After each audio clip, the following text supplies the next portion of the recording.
YouTube? We're going to do a little list today.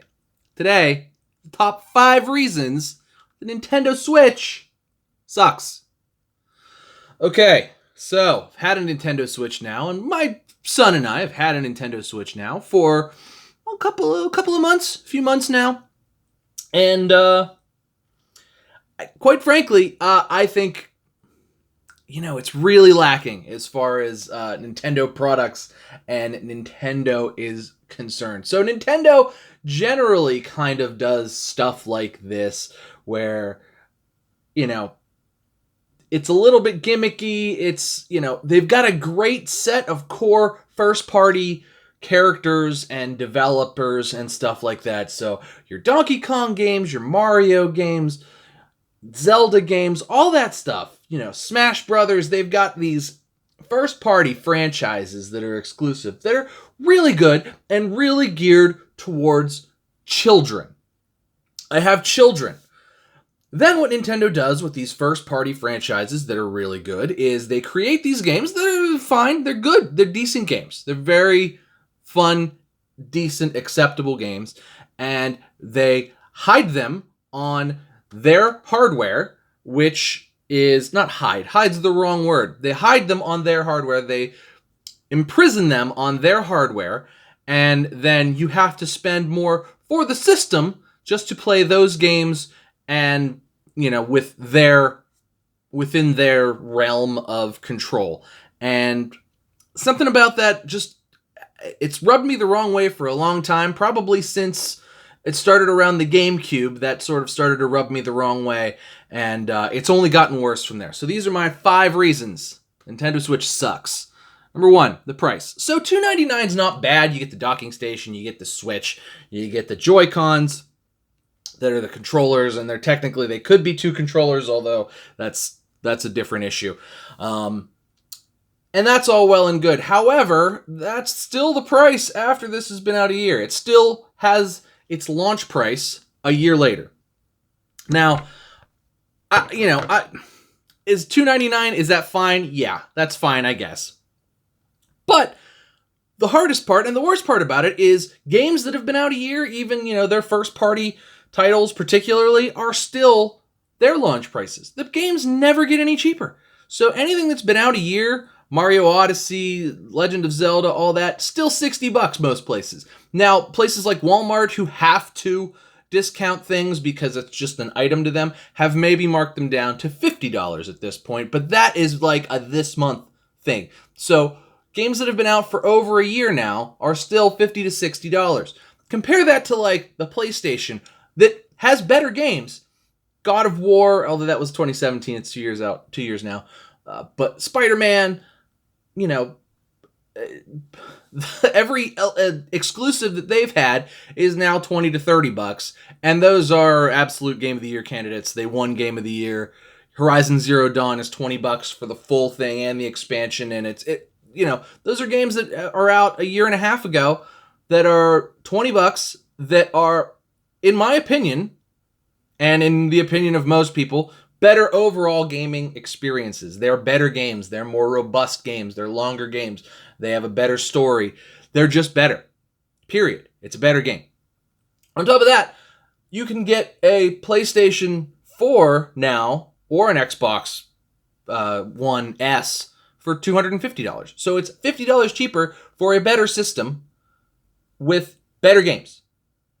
But if you want to play the special Nintendo games because you have children, they're hidden behind this $300 price tag on a worse system. But we'll get into the hardware of this system later. So that's number 1, is the price. It just doesn't make sense.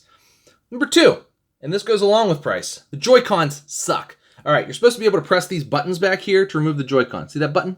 Press that. This one's fine. However, this one, I don't have to press the button. It just pops out. Just pops out. These are flimsy. These are not... The one thing Nintendo had going for it, really, was its controllers were beasts. These Joy-Cons are the most expensive Nintendo controllers ever. And they're $80 for the pair. And, you don't really... I know they're two controllers, so they're $40 each.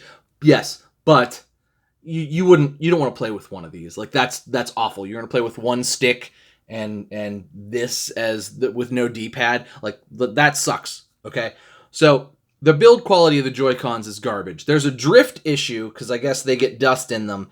I don't know if mine doesn't have it yet, but there's a drift issue that I guess Nintendo has fixed. But everybody that immediately jumped on it and got it, all their left Joy-Cons started to drift. They're flimsy. They feel flimsy. I don't feel right holding this in my hands like this. In fact, I don't even like to put the Joy-Cons in the little Joy-Con controller thing and play with that. I'd much rather play with the $20 wired controller because that feels more robust and just durable than this. If I as a grown man played with these Joy-Cons, I would break them just due to the size and strength of my hands. Now, generally, my 6-year-old is the one who plays handheld with the Joy-Cons, and he's going to break these eventually. Not of any fault of his own, but just because when you play the games, you press the buttons. These are going to snap off at some point and just not be able to stay. Look at this crappy little plastic insert here that goes into this metal. This plastic is breaking down already. It's going to snap, and Joy-Con's going to be broken. Then you have to buy a new pair of Joy-Cons for $80. That's garbage. That sucks. That's number 2. Joy-Cons. Flimsy. Garbage. Sucks. Number 3. Gimmick. Okay, I get it. It's a switch. You can switch from on your TV to handheld. And these have motion controls like the Wii did. Oh my. That's a gimmick. I'm sorry. Nintendo focuses on these gimmicks. And do you really want to play with your friends? Like there's 2 here. You can take this and play in the commercial. They have this set outside on a picnic table with 2 people playing with the Joy-Cons staring at this tiny screen. Do you want to play with your friends and stare at this little 7-inch screen? I don't. Does anybody do that? Do you do that? Why do you do that? Go find a television and do it that way. You play split screen on this? Are you kidding me? I can barely play one player on a screen this small. I may as well play mobile games. It's a gimmick. It's so gimmicky. And yes, there's a touch screen. That's great. Touch screen, awesome. Very nice. I get it. But is it a mobile or is it a TV hard console? Because if this was just a mobile and the new Switch that's coming out that's going to be $200, that I think that's a good idea, is that's going to basically be mobile only. And as a mobile-only system, I think that would be fine because it'll all be one thing. You won't have to deal with the Joy-Cons and all of that stuff. So, and it'll be $100 cheaper. So, for that, I feel like as a mobile console, it would be fine. But as a gimmick, oh, you can switch from mobile to not mobile and take your gaming with you. This is $300. And it comes in 3 pieces. Are you really gonna let your kids take $300 of flimsy hardware with you everywhere? Some people do. Maybe they do. Maybe that's a great idea. I am not. My son can take it from upstairs to downstairs. That's about it. Maybe in the car on car trips, and then it has to stay with me in a case. But it's just not.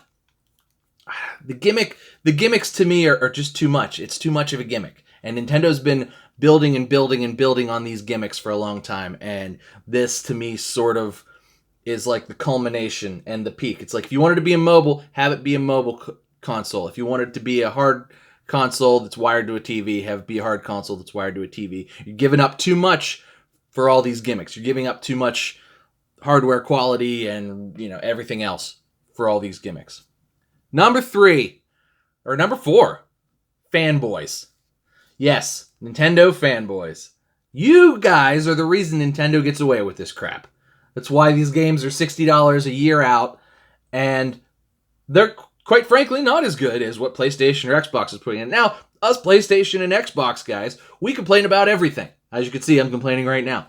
We don't let PlayStation or Xbox get away with this crap. Do you remember what happened with Battlefield 2? You maybe don't, because maybe you're a Nintendo fanboy. Maybe you weren't paying any attention. But Star Wars Battlefront, not Battlefield, my mistake. Star Wars Battlefront 2 came out. It was a $60 game. Yes, it had a campaign, but then everything cool, like Darth Vader, was hidden behind a loot box. We flipped out. flipped out. I paid $60 for this, and now I gotta pay another $40 to unlock Darth Vader or play for something like ridiculous, like 400 hours to be able to maybe, hopefully, unlock Darth Vader or Darth Maul. It was insane. We flipped out. And after that, they fixed it. They changed it. Oh, sorry. Now you can get Battlefront 2, although it just came out 2 years ago, year and a half ago. You can now get Battlefront 2 for like $20. And it's actually a much better game now that doesn't have all those loot box issues, and EA has fixed all that. Now, a lot of that's an EA problem, but when Nintendo does stuff like this, flimsy JoyCons and things like that, go ahead and look. Anytime somebody says, hey, I have this issue, somebody be like, just give Nintendo, fix it, I'll have it back next week. Really? You're going to just give up your playing of your games for a week?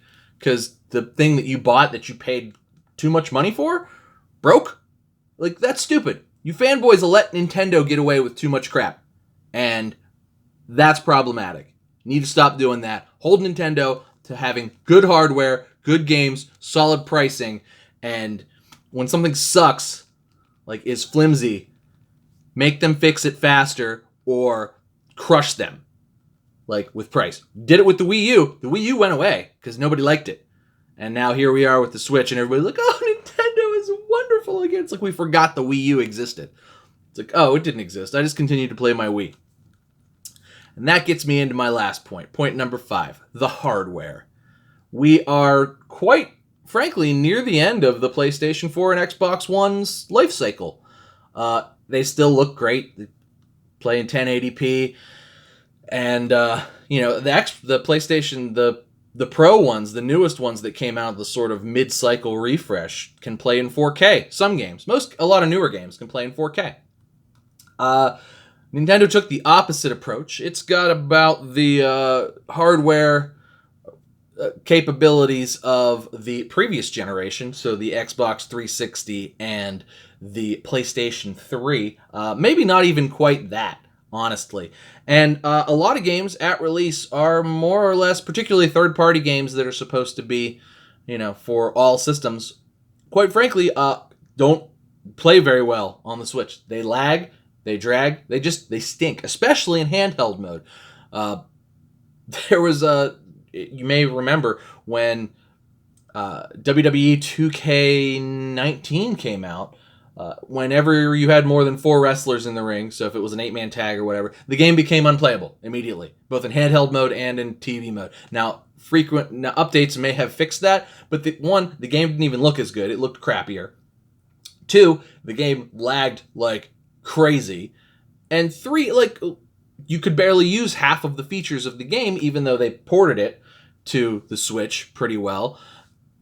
But you couldn't even use half the features of the game. Oh, and it still cost full price. Let's remember that. So anybody that was real excited to play WWE 2K19 paid $60 for it day one and was immediately met with unplayable issues. Just unplayable stuff. Stuff that they had just paid $60 for. Garbage. Now you could say, well, that's on the developer, that's on this. It's also on Nintendo's hardware because that only happened on Nintendo. And a lot of games are like that. Even Nintendo games are like that. You get lags in Breath of the Wild depending on what's going on sometimes. The battery life is no good. This is part of hardware. The battery life, this is supposed to be a handheld system. You can play Breath of the Wild for like an hour and a half, maybe. Handheld. And then this thing is dead. And you got to plug it in. And that's fine. You know what? I prefer to play video games on a television anyway. But for, if you were taking it in a car ride and that was like, oh, cool, we're going to drive 3 hours to go on vacation, I'll just, give this to my six-year-old and let him play Breath of the Wild while we're on the way, or 10-year-old, or whatever.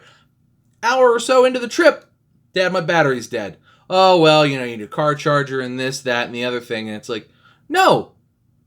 It's a handheld if it's supposed to be improve the battery life. So they're doing that with the next refresh, but if you jumped on this day one, your battery life stinks, and it's not getting any better.